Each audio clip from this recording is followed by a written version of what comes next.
This evening, first, a dramatic moment in court as Opposition Leader Azruddin Mohamed narrowly avoids extended detention after an arrest warrant is withdrawn during his extradition hearing.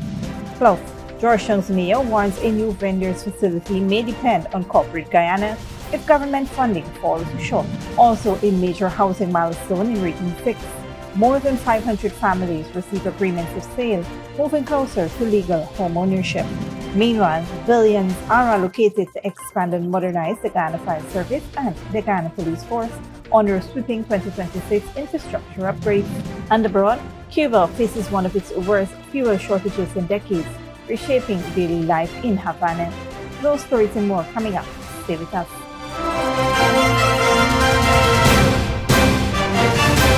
Welcome to this broadcast of Channel 2's Headline News Update for February 16, 2026. I'm Bibi Bacchus. Thank you for joining us. First up, Opposition Leader Azruddin Mohamed narrowly avoided extended detention earlier today after Principal Magistrate Judy Lachman withdrew an arrest warrant issued for his late arrival to court. The extradition committee hearing, in which city businessman Mohamed and his father Nizar Shah Mohamed face U.S. charges of wire fraud, mail fraud, and money laundering, has now been adjourned to February 18th. Speaking to reporters on the sidelines, Mohamed said he was late for court just once before. Only once I was late, and that was 9:02 a.m., 2 minutes past 9. That was the second hearing.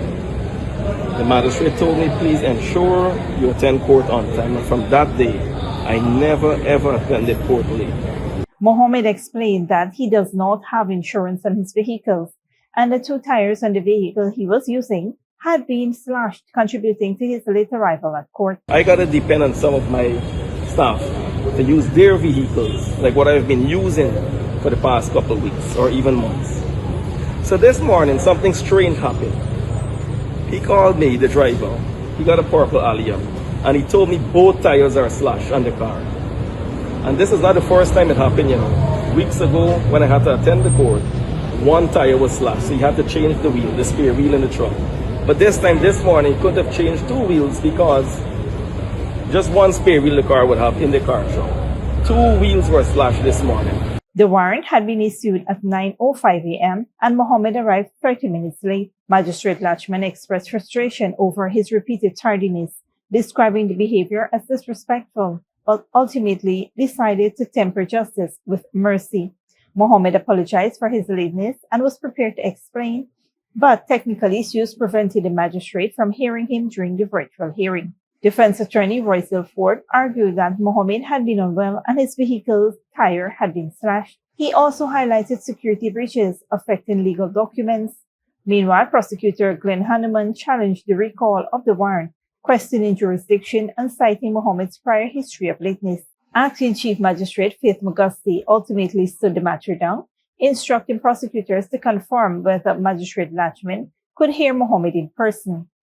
Bail consideration remains pending. Both Mohamed and his father are currently out on $150,000 bail each as the legal process continues. This episode underscores the judiciary's challenge of balancing firm enforcement with fairness and procedural correctness in high-profile extradition cases. On a different note, Georgetown City Council may soon turn to Corporate Guyana to fund a new vendor's facility after the displacement of border market traders, as the council warns that government allocations may fall short of creating a modern, safe, and fully equipped marketplace. Under the Georgetown Government Enhancement Program, $2.8 billion has been allocated to projects including Merriman's Mall and green spaces, with only $58 million designated for basic infrastructure development. Mayor Mentor stressed that this sum would cover only a simple shed, while a modern, stable facility would require over $100 million. The council has formally requested a 50% government contribution to ensure the project meets community needs. The mayor noted that if the government does not provide the assistance, the council is exploring options, including partnerships with Corporate Guyana. The project, currently in the design phase, is set to house about 70 vendors displaced from border market, including 15 vendors recently moved from a site at Rob and Alexander Streets. The council is awaiting discussions with Minister Priya Manikchan to finalize collaboration and funding arrangements. The initiative aims to provide safe, accessible, and well-structured vending spaces for affected vendors while enhancing community infrastructure. In other news, in a major milestone for Region 6 families, the Ministry of Housing and the Central Housing and Planning Authority successfully concluded a 2-day housing drive at the Classic Hotel and Suites in Corriverton, delivering agreements of sale to 520 families, exceeding the initial target of 450. The issuance of these agreements marked the beginning of the process towards certificates of title, giving beneficiaries legal ownership and long-term security over their homes. The outreach was led by Housing Minister Colin Crowell, who congratulated the recipients and committed to continue developments in the housing sector. So I want to congratulate all of you in that area because, for example, when we started yesterday, and it's over 2 days, we started with a target of 450. Yesterday alone, we signed 396 of you within let me repeat, within number 75, phase 2, and today, mainly targeting the 76, phase 3 and 4, that already we have 100 plus that are seated. So it means starting at this first hour of the morning, we have surpassed our target of what we intended to do, to have you sign your agreement and sale as well to process your title. And I want to commit, therefore, that in 3 months, we will be coming back to issue your certificate of titles for both within the 75 phase 2 and the 76 blocks 3 and 4. Minister within the Ministry of Housing, Vanessa Ben, said citizens need to be aware of the development that is taking place in the country and take advantage of every opportunity. Within the housing sector alone, the construction sector, that grew last year by over 25%, 25.4%. The more and more these things happen, more people are making blocks, more people are providing stone, more people are doing, providing sand, working as laborers, being contractors, drawing plans. There's so many things that are happening. And so we cannot just look at an event like this and just think it is an opportunity for you to be able to get your title or be able to be allocated, but see that it is an activity that provides work. It helps to support persons, to put food on the table for their families. And overall, every time, it helps your country to grow and it helps your family to improve. In addition, 241 residents received house lots in the Molson Creek housing scheme, further expanding homeownership opportunities in the region.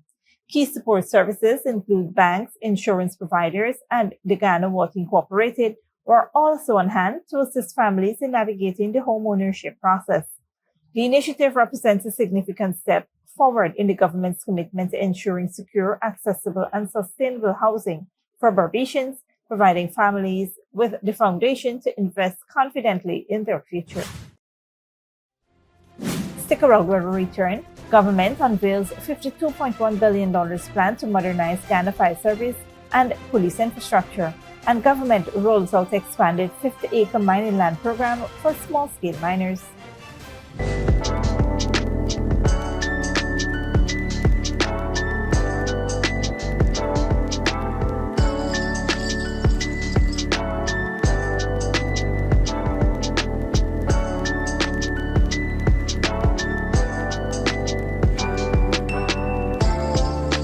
Good girl forget things. What's the problem, Granny? I want money for borrow for those surgery. I was dancing and I fall and fracture my hip. If you need some quick money, you should check Lender's Jewelry and Pawn Shop. Lender's Jewelry and Pawn Shop, Lot 238 South Road Border, Georgetown. Get jewelry made to order in just 72 hours. We also accept vehicles. Lender's, best rates, longest payback period. Boys, I get through. Plus, I could dance again. Lender's Jewelry and Pawn Shop. Welcome back. The Ministry of Natural Resources has unveiled a new land allocation model aimed at increasing access to mining lands for small-scale Guyanese miners while strengthening transparency and regulatory compliance in the gold sector. The initiative expands on a system first introduced in the Isano 14-mile area, previously operated by Troy Resources. After that operation closed, portions of the license were divided into 27-acre parcels and distributed to small miners under a structured agreement. Today, nearly 100 miners are operating there, particularly benefiting regions 7 and 8. Under the expanded program, the Ghana Geology and Mines Commission will open new lands in regions 1, Mabaruma Matthews Ridge, 7 and 8. Within 2 to 3 months, at least 75 parcels per region, about 225 in total, will be allocated. Parcel sizes will increase to 50 acres and miners will be allowed to relinquish exhausted plots and apply for new ones. To improve land distribution, the government has hired a US-based company to conduct aerial mineral surveys, reducing prospecting costs and environmental impact. Meanwhile, the Ghana Gold Board will introduce mobile purchasing units in remote areas. The rollout coincides with intensified enforcement, which has resulted in the seizure of over 400 pieces of equipment and nearly 100 prosecutions for illegal mining. In other news, the Ghana Fire Service is set for a major expansion and upgrade as the government advances sweeping infrastructure works under the 2026 national budget. During the consideration of the $52.1 billion allocation for the Ministry of Home Affairs from the $1.558 trillion budget, Minister of Home Affairs, Wanij Walrun, outlined plans to strengthen emergency response capacity nationwide. Key projects include the completion of the West Rheinfeld Fire Station later this year and the construction of new stations at Wizrock Linden, Soosdijk, and Underneming. Works are also progressing on the Diamond and Myconi fire stations, while the Campbellville fire station will be reconstructed. Rehabilitation and furnishing are planned for the New Amsterdam fire station, and an electrical upgrade is scheduled for Bartica. In hinterland communities, reservoirs will be built at Letem and Mabaruma to improve water shortage. A marine fire station is planned for Georgetown, along with a satellite station at the Tamari Aerodrome. The Leonora training facility will also be expanded. Additionally, $2.5 billion has been allocated for hydrant repairs and installations and $50 million for recruiting training. The Ghana Police Force will also benefit from new and rehabilitated living quarters across multiple regions. Minister Walbrun said the Ghana Police Force received the largest capital investment ever made. Don't go away after the break. South Africa, Cape Town highway wall plan sparked fierce debate over crime and inequality. And Munich Security Conference, European leaders seek to reset US relations. Good girl forget things. What's the problem, Granny? I want money for borrow for those surgery. I was dancing and I fall and fracture my hip. If you need some quick money, you should check Lender's Jewelry and Pawn Shop. Lender's Jewelry and Pawn Shop, lot 238 South Road Border, Georgetown. Get jewelry made to order in just 72 hours. We also accept vehicles. Lenders, best rates, longest payback period. Boys, I get through. Plus, I could dance again. Lender's Jewelry and Pawn Shop.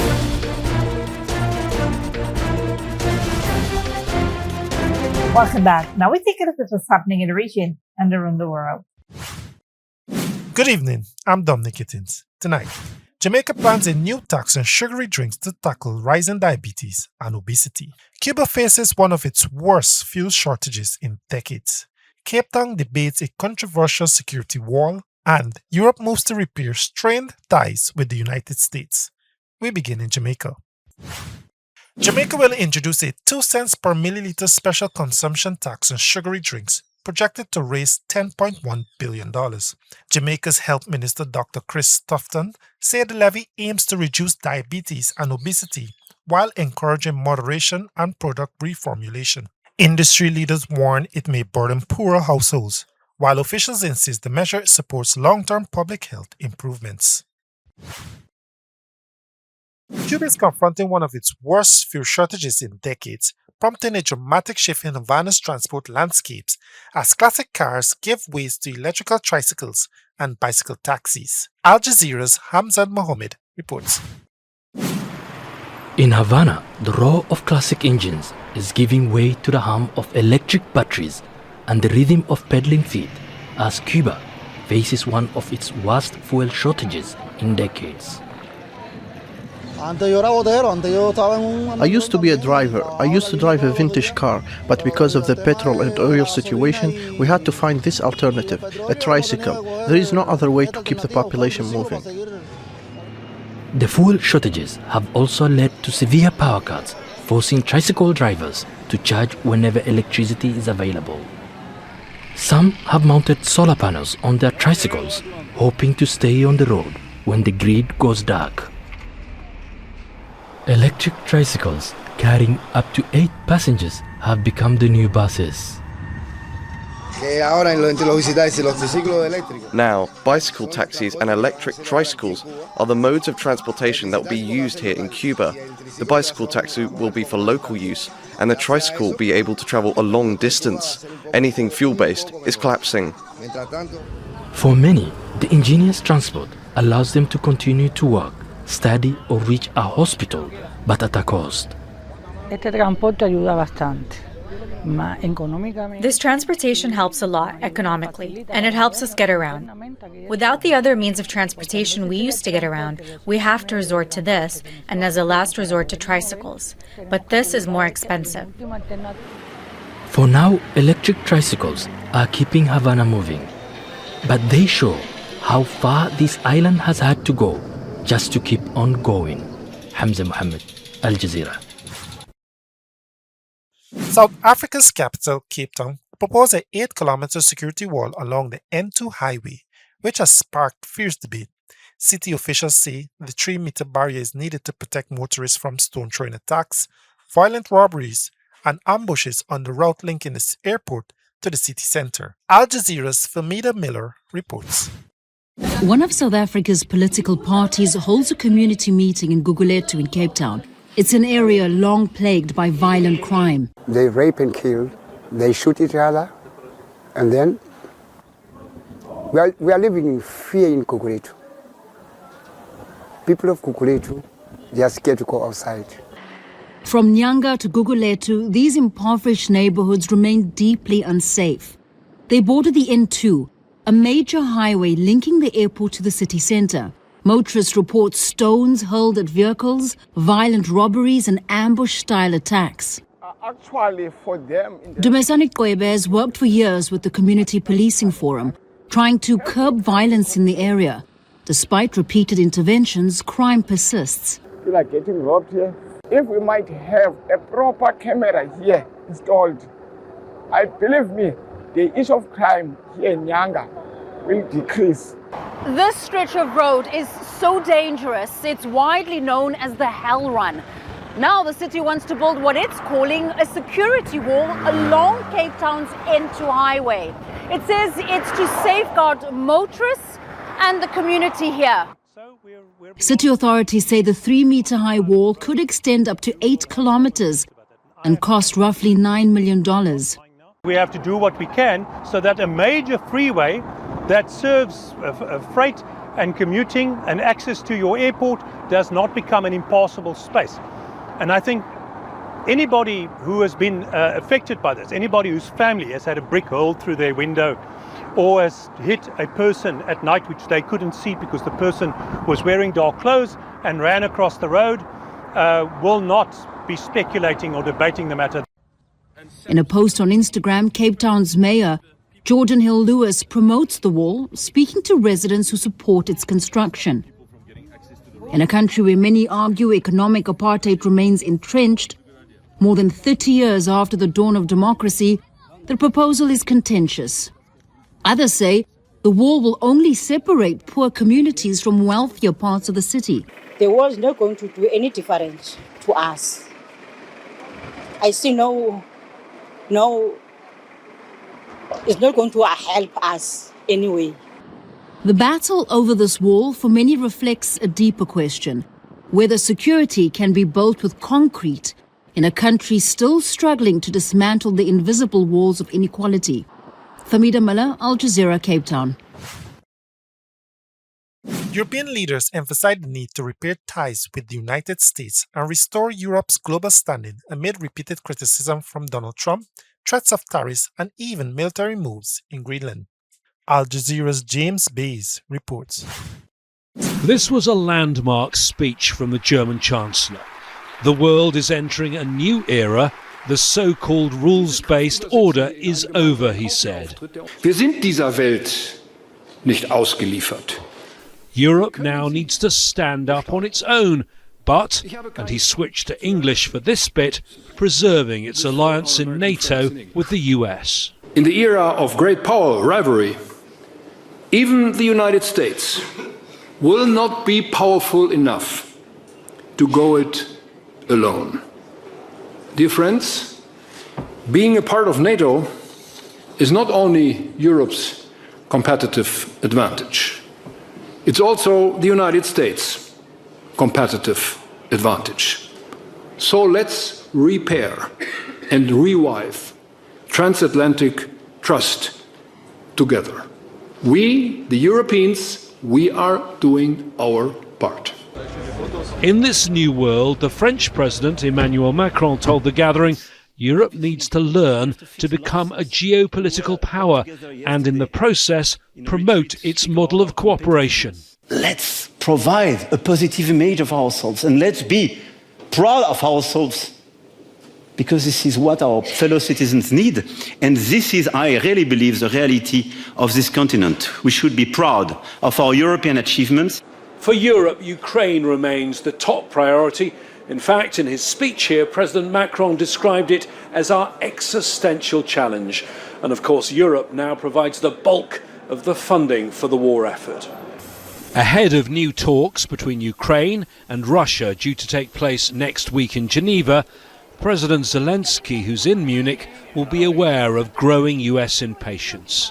Secretary of State Marco Rubio skipped a meeting with Zelensky and his Western allies, just as President Trump told reporters the Ukrainian leader needed to hurry up and accept a peace deal or be left behind. James Bays, Al Jazeera, Munich. Thanks, Dominic. This brings us to the end of our regional and global news coverage. Up next is the 3-day weather forecast.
And that's it to weekly headline news for this Monday evening. As we take our leave, we invite you to follow us on Facebook and YouTube. You can tune in tomorrow at 6:30 a.m. for a rebroadcast and 7 p.m. for more news. Until then, please take care of yourselves and each other.